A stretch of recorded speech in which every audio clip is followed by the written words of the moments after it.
안녕하세요. 자, 그러면 지난 시간에서 두째 시간을 진행을 합니다. 이번 시간은 민법의 법원이란 주제를 가지고 일단 진행을 하는데 민법 1조에 실려 있습니다. 거의 매년 출제가 된다고 보시면 돼요. 그러면 우리 시험 40문제 중 몇 번 문제요? 1번 문제가 지금 우리가 다루고자 하는 주제입니다. 자, 그런데 일단은 우리가 민법을 배울 때 처음 부딪히는 어려움이 용어가 낯설더라고요. 거기에 해당합니다. 이때 법원이라 하면은 우리가 떠올리는 법원과는 다릅니다. 달라요. 이 원자를 쓰는 게 뭐예요? 우리 눈에 보이는 법원이에요. 서초동에 가면 큰 건물이 서 있죠. 그 법원이에요. 우리가 일상적으로 떠올리는 법은 이 법원을 말합니다. 그런데 우리가 배우고자 하는 법원은 눈에 보이지 않는 이 법원을 말합니다. 이 법원. 자, 어떤 거냐? 자, 먼저 본문의를 먼저 볼게요. 민법은 모든 분쟁이 아닌 사인 간의 민사 분쟁을 해결하기 위해서. 법원이 뭐냐, 그죠? 민법의 법원이 뭐냐 했을 때는 민사 사건이 생겼을 때 그 사건을 해결하기 위해서 재판의 기준이 뭐냐는 겁니다. 이렇게 느끼시면 돼요. 근데 학자들은 괜히 어렵게 표현을 할 뿐이에요. 근거가 없죠, 그죠? 너무 쉽게 표현하면 근거가 없기 때문에 학자들은 이렇게 표현합니다. 그래서 민법의 법원이란 실질적 민법의 존재 형식 또는 인식 근거가 법원이다. 이 아주 상당하게 이해가 힘든 단어로서 표현을 하고 있더라는 겁니다. 우리는 이렇게 느끼면 돼요. 즉 민법의 법원이란 민사 사건이 생겼을 때 이를 해결하기 위해서 재판에서 기준으로 삼을 수 있는 것이 어떤 거냐? 이게 민법의 법원이에요. 좀 존재 형식이니까 뭐요? 크게 두 가지 형식 거죠. 문자로 된 성문의 형식으로 존재할 수 있고, 이와 같은 법은 뭐요? 성문법. 간섭법 등 문자로 되지 않는 불문법 형식으로 존재할 수가 있다. 그럼 민법의 법원은 뭐요? 크게 두 가지. 성문법과 불문법이 있더라는 겁니다. 그럼 1조로 갑니다. 이때 앞에 1이라는 숫자는 뭐요? 그 조문의 순서를 정하는 거고, 가로 부분이 해당 법조문의 제목이에요. 그래서 법원이란 제목 하에 민사에 관해서, 즉 민사 사건이 생겼을 때 법률의 규정이 있으면 뭐요? 먼저 법률을 가지고 먼저 분쟁을 해결하고, 없으면 뭐요? 간섭법을 가지고 해결을 하고, 간섭법도 없으면 조리에 따라서 그죠. 그러면 재판의 기준이 되는 게 1조에 의하면 몇 가지가요? 세 가지가 그죠. 그때 내가 판사였을 때 세 가지 중 순서의 구속을 받는다, 받지 않는다? 순서의 구속을 받죠, 그죠. 보니까 법률에 규정이 없으면 간섭법, 있으면 뭐요? 간섭법에 따라서 재판 못하죠. 법률에 따라서 재판하고, 없으면 두 번째 간섭법, 간섭법도 없으면 뭐요? 최종적으로 조리. 두 가지로 구분합니다. 법률은 1조 읽고 있다고 그죠? 국회에서 만든 법률 맞죠? 어떻게 되세요? 문자로 되어 있죠. 그래서 법률은 다른 말로 성문법으로 바꾸어 읽을 수도 있다 그죠? 근데 간섭법과 조리는 문자로 되어 있다, 되어 있지 못하다, 못하다. 그래서 이 두 가지는 뭐예요? 합쳐서 불문법으로 읽을 수가 있다. 그럼 1조에 하면은 성문법, 불문법 두 가지 종류가 있을 때 어떤 순서를 가지고 성문법을 먼저 적용해서 분쟁을 해결을 하고, 성문법이 없으면 불문법에 따라서 이와 같은 뭐요? 입법주의를 성문법주의라 합니다. 성문법을 가지고 먼저 분쟁을 해결한 국가를 성문법주의 국가. 근데 반대로 뭐요? 불문법주의 국가가 되겠죠. 즉 불문법을 먼저 재판의 기준으로 삼는 국가를 불문법주의 국가라 한다는 겁니다. 근데 우리는 이 부분 신경 쓸 필요 없죠. 우리는 이 부분. 우리는 성문법주의 국가로 되어 있구나. 그런 정도로만 기억을 하시면 돼요. 자, 그러면 출제될 수 있는 파트. 이 부분은 오늘로서도 끝낼 수가 있습니다. 기초반에서 바로 1조에서 민법의 법원은 법률, 간섭법, 조리 세 가지죠. 첫 번째, 법률을 가지고 재판을 합니다. 근데 이때 법률이 어떠한 법을 의미를 하느냐는 겁니다. 자, 근데 우리 상식적으로 국내에는 무수한 성문법이 존재를 하고 있는데 최고 위에 있는 성문법이 뭐요? 헌법이죠. 헌법. 그 다음에 국회에서 제정하는 뭐요? 각종 법률이 있고, 그 다음에 행정부에서 제정한 대통령 명령, 각종 장관 명령, 행정규칙 등 규칙이 있습니다. 그 다음에 마지막에 지자체에서 만드는 조례, 규칙. 이와 같은 무수한 성문법들이 있다. 그래서 당연히 뭐요? 같은 피라미드 구조로 되어 있겠죠. 피라미드 구조. 따라서 상하 2개 질서가 놓여 있기 때문에 이하의 뭐요? 헌법 이하의 법은 헌법에 위배되면 법적 효력이 부정될 수밖에 없다고 하죠. 아무리 국회에서 법률을 제정했더라도 헌법에 위반되는 법률은 효력이 부정되고, 그 다음에 뭐요?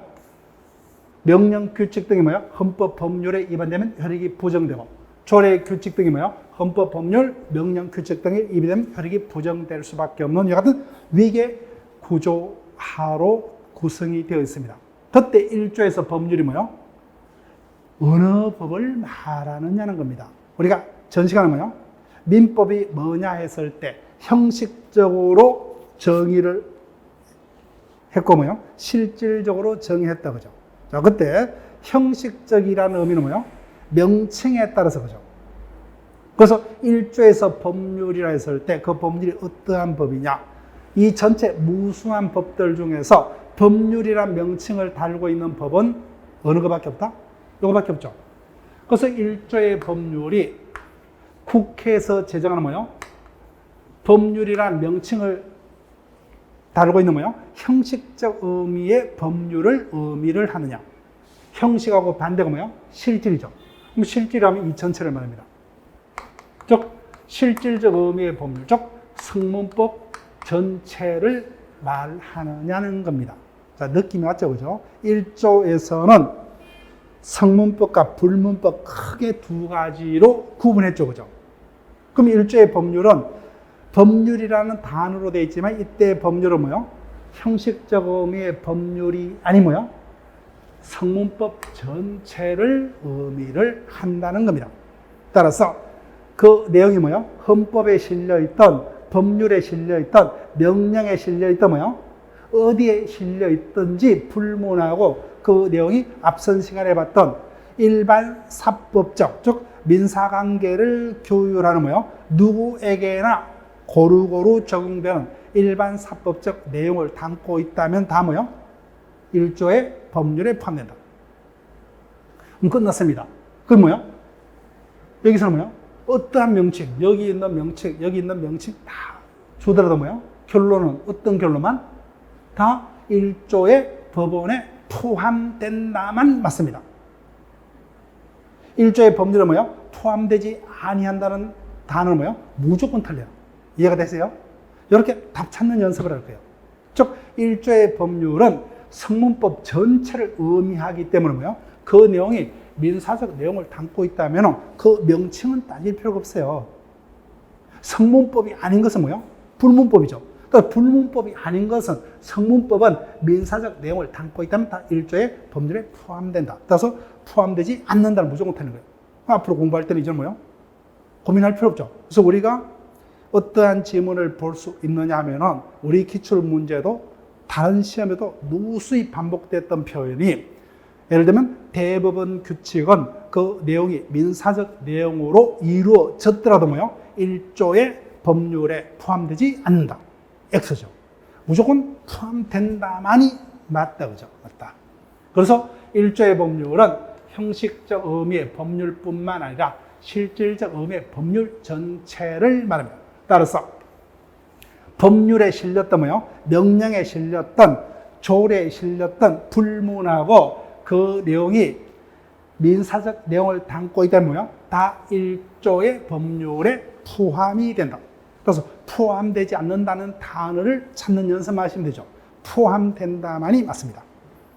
그래서 이 부분은 오늘로서 끝낼 수 있어요. 앞으로 시험 칠 때까지 계속 반복이 뿐입니다. 자, 근데 1조에서는 법률의 의미보다는 10번이 출제된다면 7번, 8번은 뭐요? 여기에서 출제가 됩니다. 간섭법에서. 그래서 간섭법이 출제가 된다는 것은 뭐요? 더 공부할 내용이 법률보다는 복잡하다는 겁니다. 복잡하다. 그 출제할 게 많다는 거예요. 많다. 따라서 1조에 하면은 민사사건이 생겼을 때 성문민법이 있으면 성문민법을 가지고 먼저 재판을 합니다. 근데 성문민법이 존재치 않았을 때는 뭐야? 불문민법 중에서도 간섭민법을 가지고 재판을 한다는 겁니다. 간섭법, 그죠? 네. 자, 볼게요. 그럼 간섭법은 의의가 요건이에요.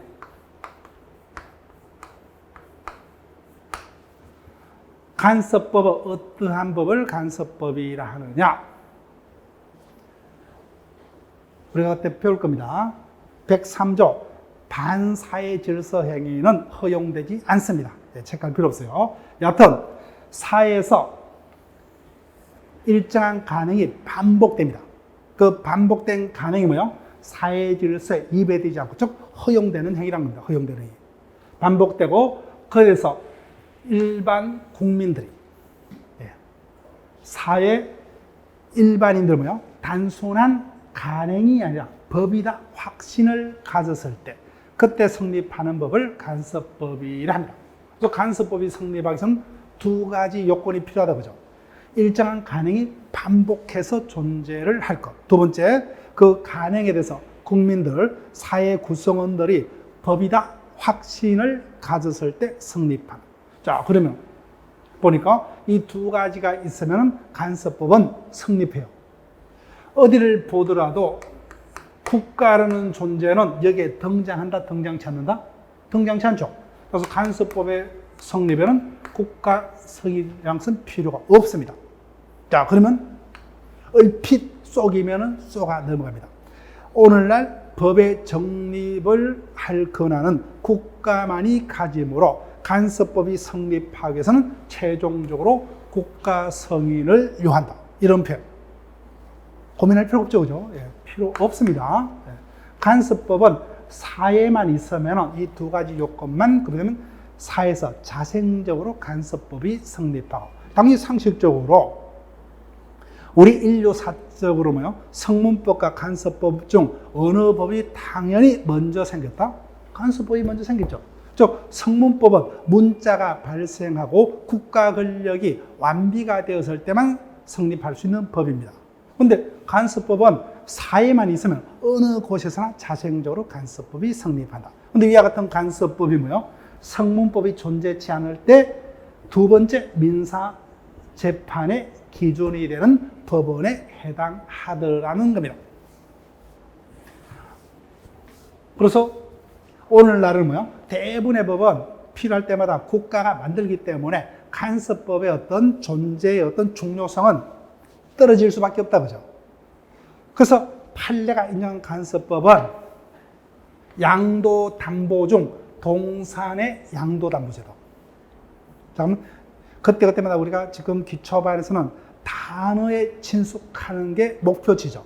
자, 그러면 양도담보가 뭐냐는 겁니다. 담보.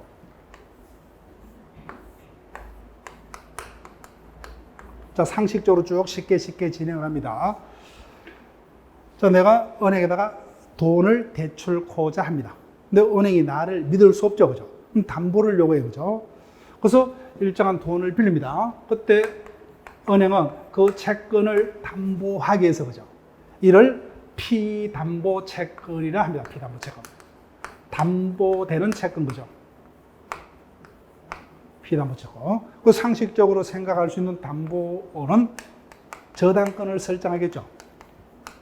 그래서 은행이 저당권을 바꿔서 취득하고서 돈을 빌려준다. 이게 우리가 일상적인 생활에서 쉽게 떠올릴 수 있는 담보제도에 해당합니다. 저당권도 우리 시험에서는 물권법 파트에서 거의 매년 한 문제씩 출제가 될 겁니다. 100%는 아니에요. 네. 자, 그런데 저당권을 설정하려면 부동산이 있어야 합니다. 근데 이자가 부동산이 없어요. 그때 어떻게 할 것이냐? 이자가 공장을 경영을 합니다. 그래서 기계를 돌리기 위해서 운영 자금이 필요하다. 기계는 뭐예요? 부동산에는 동산이죠. 그래서 유일하게 담보 가치가 있는 게 기계예요, 기계. 그래서 동산은 뭐예요? 담보로 제공해요. 어떤 방법으로? 소유권을 뭐예요? 형식적으로 은행에다가 소유권을 넘겨요. 어떤 목적으로? 담보 목적으로. 이를 양도담보. 근데 부동산에 대한 양도담보는 성문법이 존재합니다. 그래서 동산에 대한 양도담보제도만 판례가 간섭법으로 인정을 하고 있다.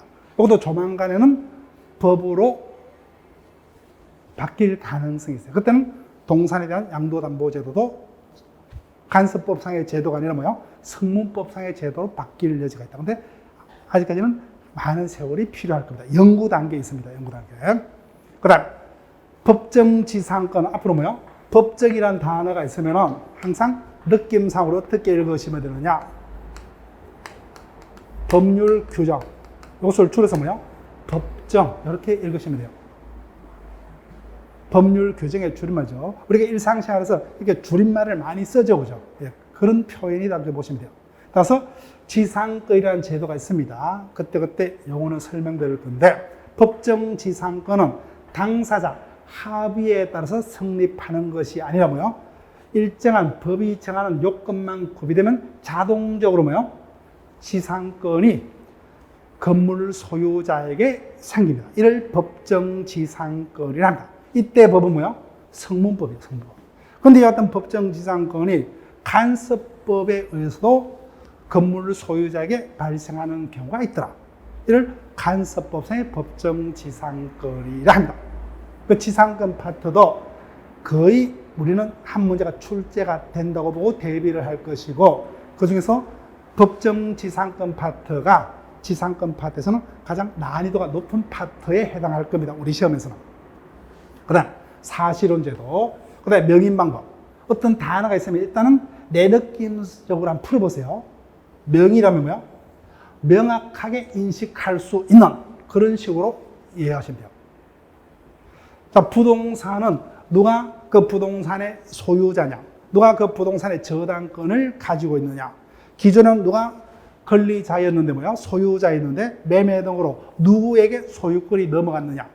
이 같은 부동산 거래 안전에서 그와 같은 권리의 존재와 권리의 변동 과정을 대외적으로 널리 알린다. 이를 뭐라? 공시라 합니다. 공시 방법. 근데 부동산에 관한 권리의 소재와 권리 변동을 어떻게 대외적으로 공시를 합니까? 등기라는 완벽한 제도로서 보죠. 근데 이와 같이 일정한 물건은 등기 등으로 이와 같은 권리의 존재와 그 변동 과정을 공시할 수 없는 물건들도 있습니다. 그때 판례가 뭐예요? 이와 같은 명인 방법에 따라서, 그래서 명확하게 인식할 수 있는 방법으로 뭐예요? 권리의 존재를 공시하는 방법을 인정한다. 이를 명인 방법이라 한다. 즉 예를 들게 되면은 내가 타인의 임야에서 뭐야? 자라고 있는 나무들을 일종의 수목의 집단을 한꺼번에 구입하고자 합니다. 나는 임야는 필요 없어요. 나는 오로지 뭐야? 그 나무들을 사서 어떤 제재에서 가구등을 만들겠다고 하죠. 어디에만 목적이 있어요? 자라고 있는 나무에만. 근데 그 나무가 누구 거냐고 그죠? 내가 매매로서 소유권을 취득했다. 어떻게 공시를 할 것이냐? 이렇게 공시를 한다는 겁니다. 소박하게.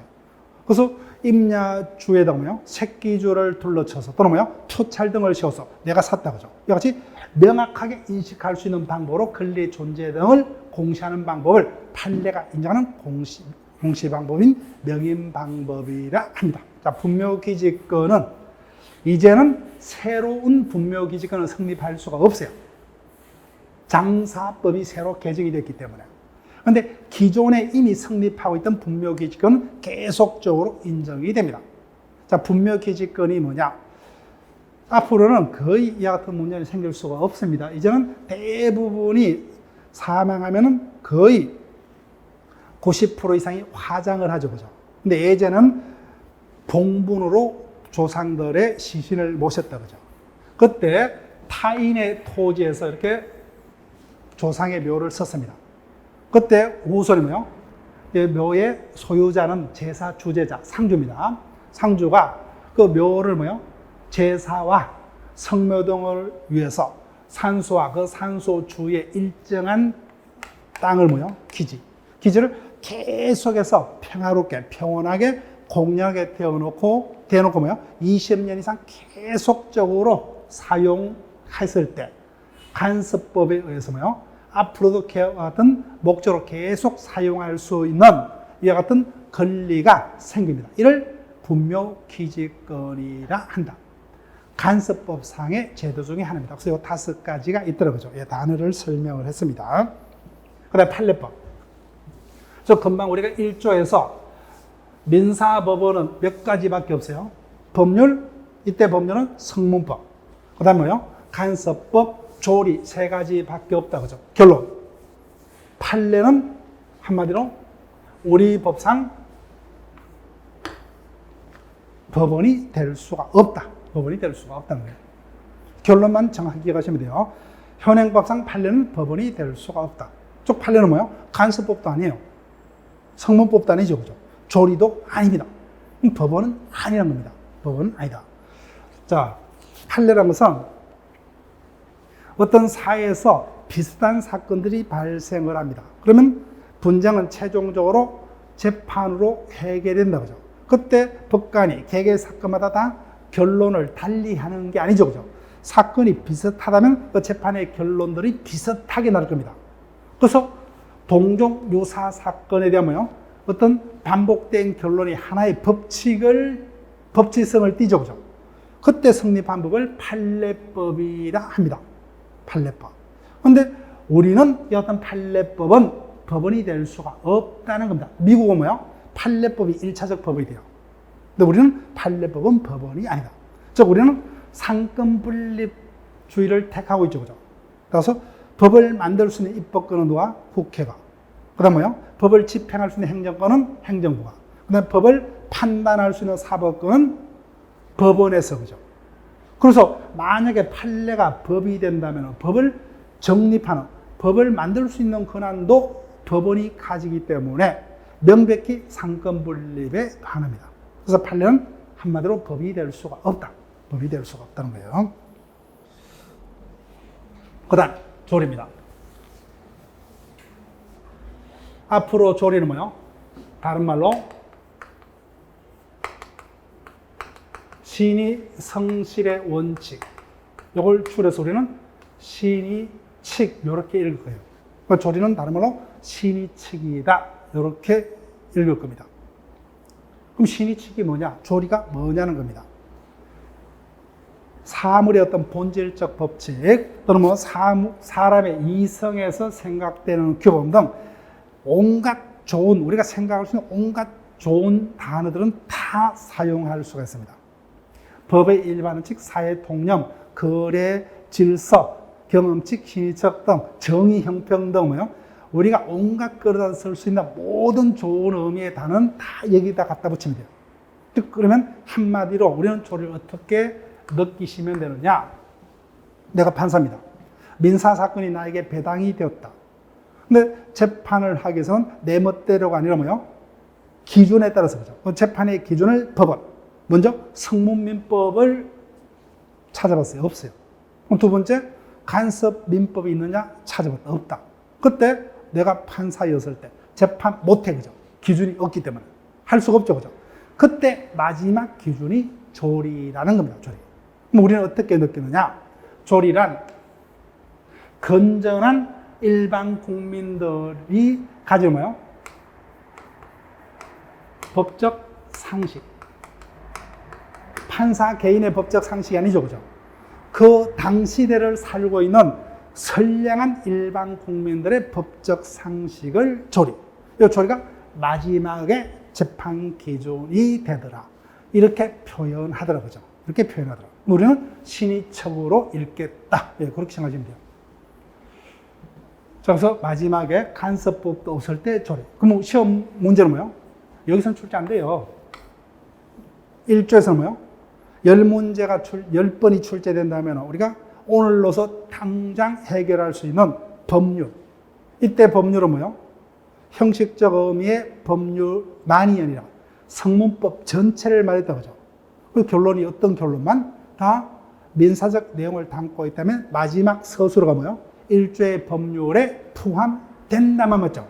그래서 법률에 실렸던, 명령에 실렸던, 조례에 실렸던 뭐예요? 다 1조의 법률에 해당한다. 그런데 이 같은 법률이 없을 때만 두 번째 뭐예요? 간섭 민법에 따라서. 여기까지가 시험이 진행될 겁니다. 자, 그 다음에 소급한다.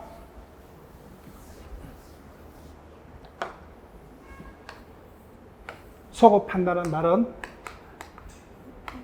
다른 말로 뭐예요? 처음부터 이런 단어하고 똑같아요.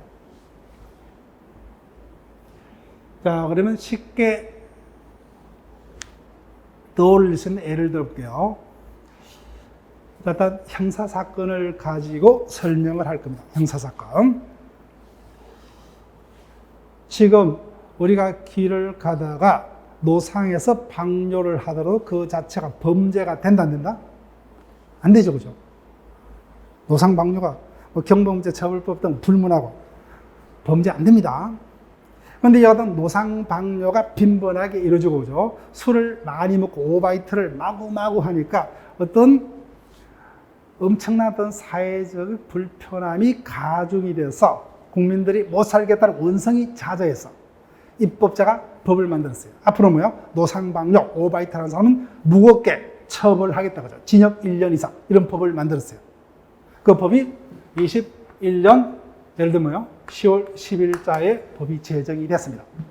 그러면 법이 이때 제정이 됐다면 그 법은 언제부터 사회에서 일어난 사건에 적용이 됩니까?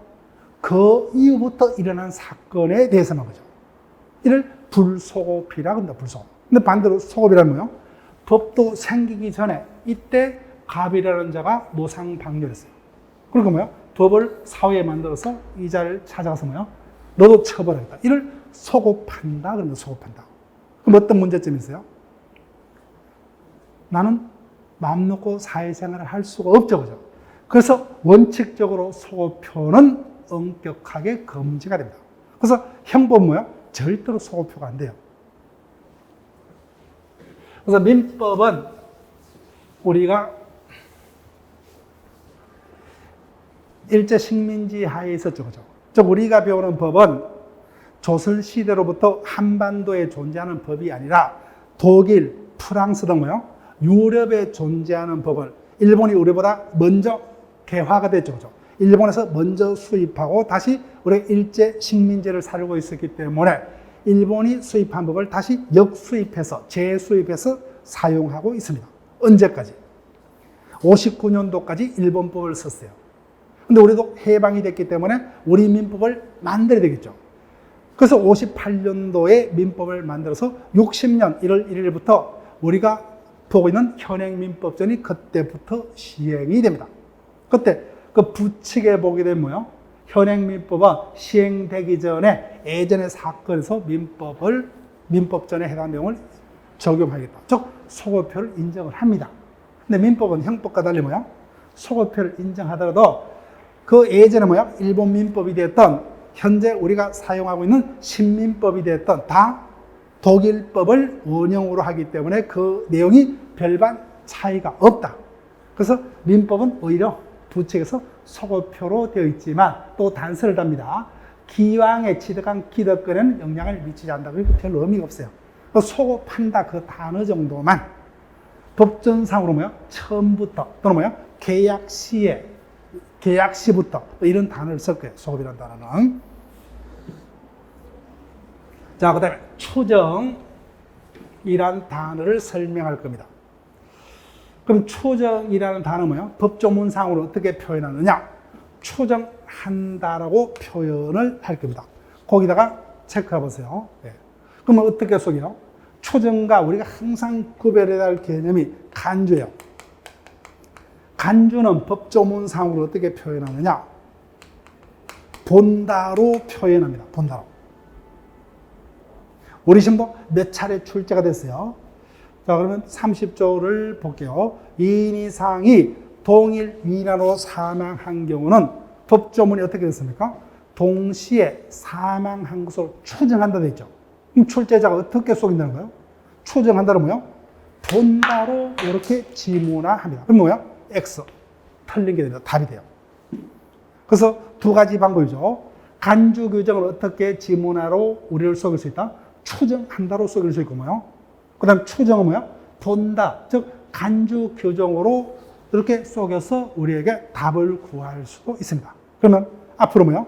추정과 간주 규정은 항상 뭐요? 신경을 써야 됩니다. 네. 그래서 특히 추정한다는 단어는 본다로 바뀔 여지가 있기 때문에 항상 시험에서 이 부분을 주의를 하셔야 돼요. 그래서 우리 시험에도 몇 차례 출제가 되었다. 이런 부분은 놓치면 안 돼요.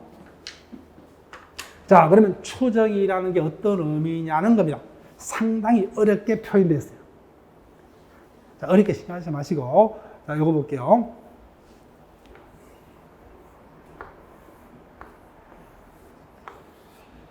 우리가 기본 이론 시간에 인정사망이라는 제도를 배울 겁니다.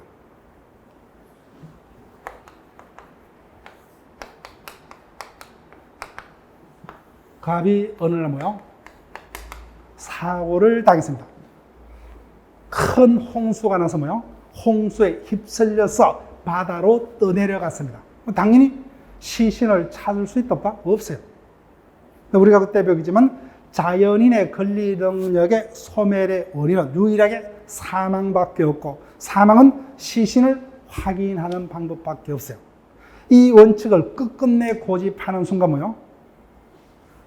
어른, 남편의 시신이 발견되기 전까지는 절대 재혼할 수 없고 아무리 뭐야? 아버지가 돈이 많았더라도 자식들은 뭐야? 상속을 받을 수가 없어요. 그러면 각각 둘러싸 뭐야? 이런 자들에게 무수한 고통을 줄 수가 있다. 그래서 이를 해결하기 위해서 거의 상식상 죽었다고 봐야 되겠죠. 이와 같은 경우 시신은 발견 안 됐지만 일정한 어떤 뭐야? 절차에 따라서 이 자를 호적부에 사망자로 기재를 할 수가 있습니다. 그래서 이를 사망자로 기재를 하게 되면 그 자는 사망한 것으로 뭐야? 추정이 됩니다. 일단 뭐야? 어떤 개연성이 높은 어떤 전제적 사실이 있을 때 뭐야? 100% 확신을 할 수가 없지 뭐야? 그에 따라서 일정한 어떤 사실이 존재하는 걸로 일단 뭐야? 잠정적으로 그렇게 보겠다. 이를 추정한다. 그럽니다. 그럼 추정은 뭐야? 일단 이자는 사망자로 다루지, 법적으로. 그러면 재혼할 수 있고 상속을 일단 받을 수 있어요. 근데 이와 같은 효과를 번복하기 위해서는 쉽게 사망과 반대되는 사실이 뭐죠? 살아있다는 사실이죠. 살아있다는 반대 사실만 내세워버리면 뭐야? 바로 이 효과는 간단하게 번복이 된다. 이와 같은 효과를 가져온 것을 추정이란 단어를 씁니다. 추정이란 단어. 그래서 이 제도를 우리가 이론 시간에 배울 거예요. 이걸 추정이랍니다. 추정. 근데 간주라는 제도가 있어요. 간주라는 제도는 다른 말로 어제라 하고 법조문에는 어떻게 규정합니까? 일정한 전제 사실이지만 일정한 거로 본다 이렇게 표현합니다. 추정은 추정한다라고 법조문상으로 표현합니다. 근데 간주는 본다라는 표현으로 되어 있습니다. 자, 그러면 우리가 이론 시간에 배울 건데 똑같습니다. 어느 날 갑이 집을 나섰습니다. 그 날짜로부터 뭐요? 가족들에게 갑의 생사가 불명하게 되었습니다. 갑이 살았는지 죽은지가 전혀 판명이 안 돼요. 이 경우 똑같은 문제점이다 보죠. 갑의 시신이 확인될 때까지 재혼할 수 없고 상속받을 수 없다면 똑같은 문제가 생기죠. 그래서 우리 민법은 이와 같은 경우에 일정한 요건하에 법원의 재판을 통해서 이 자를 뭐요? 사망자로 간주를 해버려요. 그러면 28조에 의하면 이자는 뭐야? 실종선고 재판이 확정되면 결론적으로 언제 사망한 것으로 본다. 즉 간주가 됩니다. 즉 간주의 효과를 번복하기 위해서 뭐야? 실종선고라는 재판이 남아있으면 그 효과는 번복할 수 없어요. 따라서 금방 봤던 추정과 달리 단순히 뭐야? 갑이 살았다는 반정만으로는 그 효과를 번복할 수가 없고, 이를 번복하려면 뭐야? 그 전제가 되는 재판 자체를 취소하는 수밖에 없다. 그럼 우리는 느낌적으로만 받으시면 돼요. 그래서 기억할 거 뭐야? 추정은 추정한다는 단어를 씁니다. 간주는 뭐야? 본다는 단어를 쓴다. 그 부분을 쏙지 않게끔 준비를 하시고, 즉 둘 다 번복할 수 있다고 하죠. 다만 번복의 난이도만 차이가 날 뿐이다. 추정은 쉽게 반대 증거만 제시하면 쉽게 그 효과를 번복할 수가 있다. 근데 간주는 뭐야? 더 어려운 재판을 통해서만 그 효과를 번복할 수 있다. 자, 그래서 법조문상으로 뭐야? 어떻게 해요? 본다라고 표현을 한다는 겁니다. 자, 그 다음 선의악이라는 제도가 있습니다. 자, 우리가 민법을 배울 때 첫 번째 부딪히는 어려움이 용어가 뭐예요? 내가 모르는 전문 용어로 되어 있다는 거죠. 일단 친해져야 됩니다. 또 하나의 문제가 내가 알고 있는 단어는 똑같은데 그 의미가 전혀 달리 사용되더라. 그럼 나는 민법을 공부할 때는 뭐예요? 같은 단어라도 내가 알고 있는, 평소에 알고 있는 단어대로 그 의미를 해석하면 판판이 틀립니다. 법에서 요구하는 의미대로 그 단어를 이해를 하셔야 돼요. 자, 선이라는 것은 그대로 읽으면 뭐야? 착한 생각. 악이라는 것은 뭐야? 나쁜 생각이죠. 근데 법에서는 전혀 아닙니다. 선이라는 것은 어떤 사실이 존재하는데 그자가 뭐야? 그 사실을 모르고 있다를 선이라 하고, 그 법조문상으로는 여기서 뭐야? 풀어서 이렇게 표현할 수도 있어요. 또는 줄여서 뭐야? 선이라고 표현을 할 수도 있고. 그 다음에 악이라는 것은 반대로 어떠한 사실의 존재를 뭐야? 이미 그자가 알고 있다. 이를 알고 있다고 뭐야? 우리말로 풀어서 쓸 수도 있고, 또는 뭐야? 한문으로 악이라고 쓸 수도 있습니다. 자, 그러면 어떤 문제가 되느냐는 겁니다. 가벌간에 토지 매매가 있는 걸로 등기부상 기재됐어요. 근데 보니까 가벌간에 뭐요? 등기부상으로는 토지에 대한 매매가 있는 것으로 되어 있지만 실제로 뭐요? 가벌간에는 그 매매가 가짜입니다. 매매가 있는 걸로 뭐요? 가장해서 등기부상의 갑소유 토지를 뭐요? 을에게 빼돌렸습니다. 자, 우리가 이런 시간에 배울 겁니다. 이와 같은 것을 허위 표시라 합니다. 허위 표시. 허위 표시. 그럼 결론적으로 상식적으로 가벌간에는 등기부상으로는 매매가 있는 것으로 되어 있지만 실제 매매가 있었다 없었다? 없었다 그랬죠. 가벌간에 매매가 없었기 때문에 등기부상에 기재된 매매는 무효입니다. 그렇기 때문에 여전히 뭐야? 그 토지는 을 소유가 아니라 뭐야? 갑소유입니다. 갑소유. 그런데 이자가 등장합니다. 이자를 제3자라 합니다. 즉 매매는 뭐예요? 매도인과 매수인이 당사자죠. 그때 한 명이 사망했을 때 갑의 지위를 그대로 포괄적으로 물려받는 포괄성계인의 대표적인 자가 누구죠? 상속인이죠. 그죠? 그래서 제3자라 하면은 당사자 앤더 뭐예요? 당사자의 상속인 등 포괄성계인을 제한 이자를 제3자라 합니다. 제3자. 결론. 가불간의 매매는 무효입니다. 근데 등기는 뭐예요? 을 앞으로 되어 있기 때문에 이자가 그 같은 사실은 뭐예요? 모르고 있을 수 있다고 하죠. 이자는 뭐예요? 선이자. 반대로 이자가 그와 같은 사실을 알고 있습니다. 이자는 뭐예요? 악이자.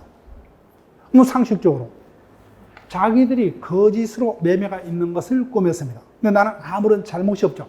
등기부에 기재된 대로 을을 소유자로 믿고 이자부터 다시 전매를 통해서 대산다 그죠. 그때 나는 몰랐어요. 그럼 당연히 상식적으로 이자는 보호를 할 필요가 있다 없다? 있다는 거예요. 있다.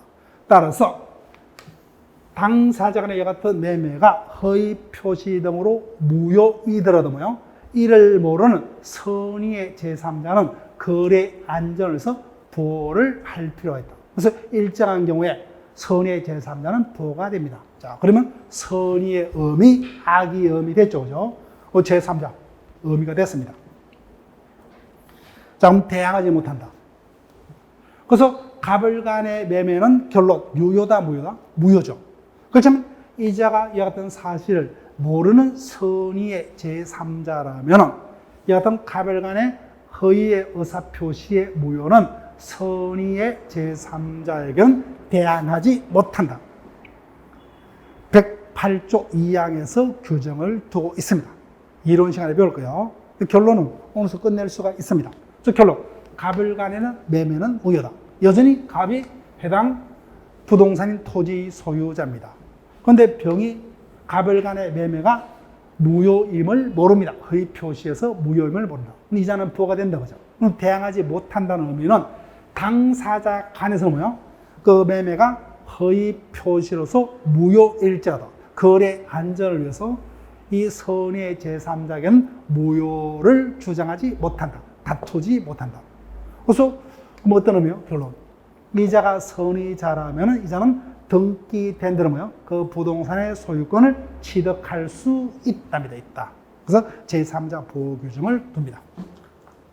그 다음, 준용한다는 것은 어떤 법 조문상의 뭐요? 국회에서 법을 만들 때 입법 기술상의 용어에 해당한다. 근데 앞으로 준자가 있으면 뭐요? 자, 우리가 준소유, 그 다음에요? 준점유, 준자를 계속 붙일 거예요.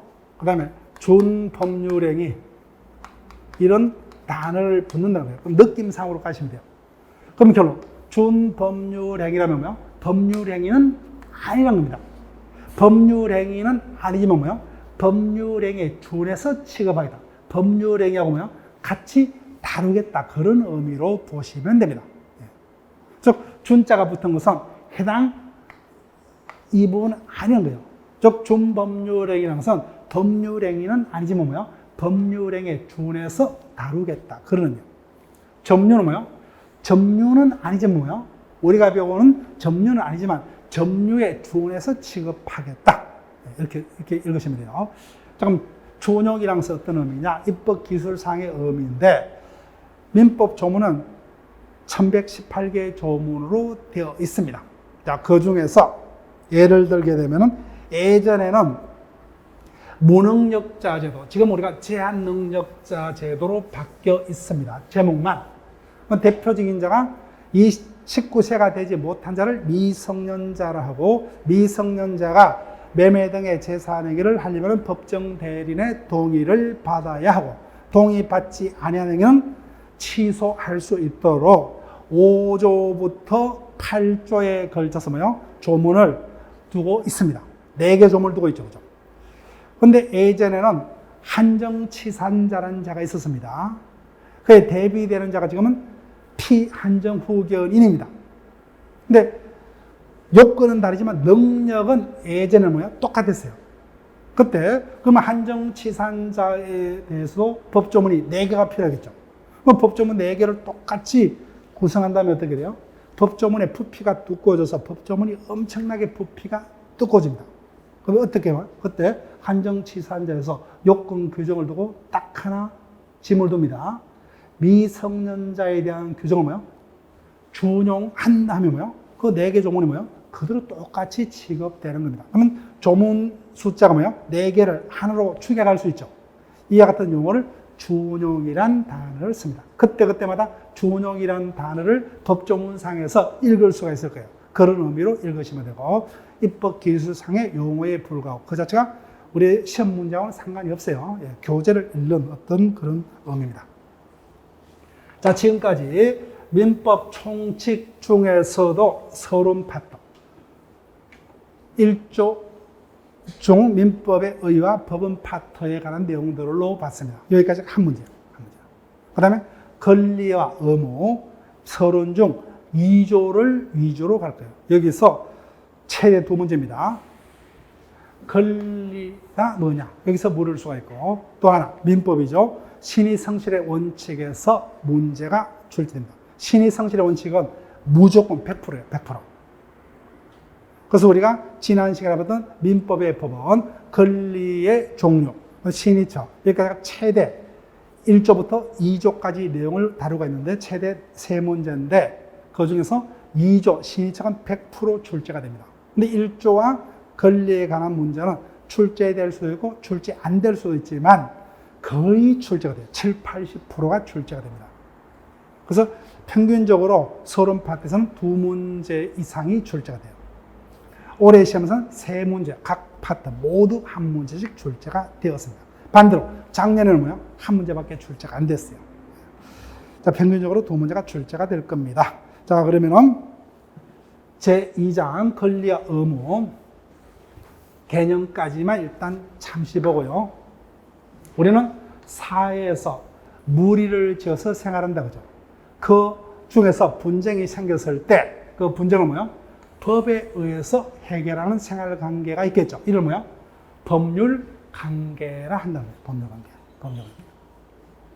근데 법률 관계는 관계 개념이기 때문에 나만이 있었을 때 뭐요? 관계라는 단어는 존재할 수가 없죠.